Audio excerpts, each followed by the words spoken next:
Hi everybody, it's Sunny.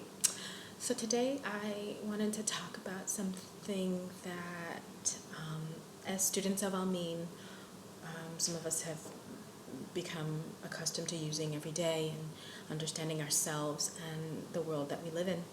And it's the four archetypes of beingness of humankind. They exist within us and within society as a whole. And the importance of a balanced human and the importance of a balanced society is making sure that these things are in balance within us first. And I've been talking a lot about it to people in my environment, and I realize that it's probably important that I talk about it with you as well. So for those of you that are not familiar with this particular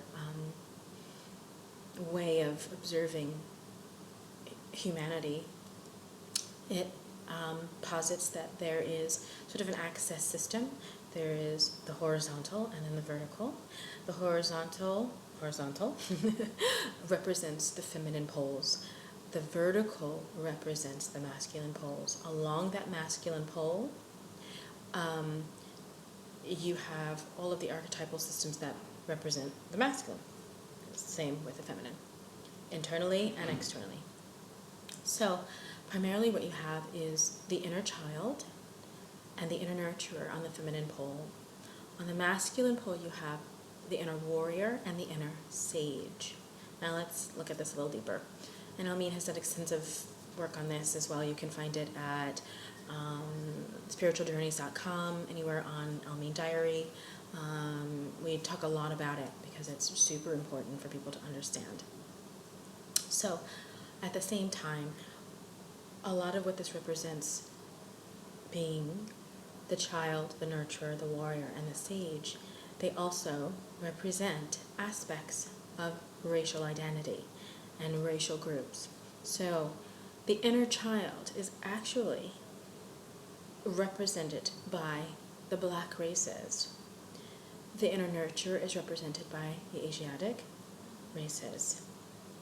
The inner warrior is represented by the Caucasian races, and the inner sage is represented by all of the indigenous races, all over the planet, all of the indigenous peoples. Okay, some of it makes sense on the outset, some of it doesn't, so let's explain a little bit about it. Internally, the child sits in the middle. Anywhere in the tribe, anywhere in the world, the child is in the middle. The nurturer is the next layer. The nurturer, I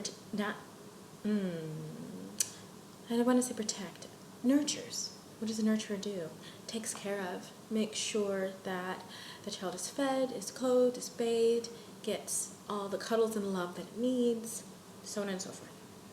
The next layer is the sage. The sage interprets the language of the inner child, because the inner child is babbling, blah, blah, blah, blah, blah. It's all fun and happy and joyous, right? So we're like, yeah. And all you want to do is have fun and play. And there's deep wisdom in those things, though, but the only archetype that can understand it is the sage. Outside of the sage is the warrior. The warrior energy holds the boundaries. It has a protective nature, but it's not intrusive. So it just holds the boundary, which is a very masculine trait, because what the masculine as an energy does is hold the structure, right? So the warrior really embodies that energy. Now, this is when all of these things are working in tandem. It is an inner tribe of unity, and it creates well-being, emotional well-being, psychological well-being, so on and so forth. When it's out of whack, when the inner nurture isn't taking care of the inner child, the child feels needy, it is distrustful, all of these things. When the warrior turns its back, all sorts of things are allowed in this space. The person feels victimized. So all of these levels have to be working in concert with one another. They have to be harmonious and in complete cooperation.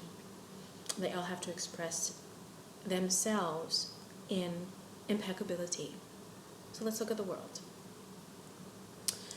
what we have in the news is what we believe is an increased incident of police violence. May or may not be so, it's just that everything is televised and people have handheld cameras. It's probably been going on for quite a while in the history of the world. But let's look at it. The police creation is primarily, especially in the United States, was created to recapture runaway slaves, right? Okay. So if you look at it along the lines of race, and I normally don't do this, but this is something that's really important to look at internally, okay? So the inner warrior, when it's not in control of itself, when it is not expressing all of itself in its fullness, when it turns its back, right? It becomes dictatorial, it becomes a conqueror, it becomes the force that oppresses, okay? So you look at the history of the world. When the archetype of the warrior turned on itself, it went out into the world and conquered, as opposed to holding the boundary of its own beingness. Okay, you see that? See? Okay. All of the other races have their own thing, so we're just going to talk about these two for right now. The black races represent the inner child, which is full of wonder and awe and exponential growth. And it's exponential growth because of the implicit innocence and trust. And I know that you've had those experiences in your life when you have been in implicit trust in the moment. Absolute joy pours into your being. Absolute love encompasses all that you are. And this is the truest nature of the black race. What has happened is there has been a systematic abandoning of the inner child on the personal level of beingness and on the global level. So when I see all of our beautiful brothers and sisters that are shot and killed with no provocation, it illustrates to me how deeply we have abandoned the inner child. And it really bears thinking about and looking at deeply, because if you look deeply enough in your own life, in your own beingness, you can see where you have abandoned your inner child, the sense of play, or where it is fearful because you don't nurture yourself. The inner nurture has abandoned it.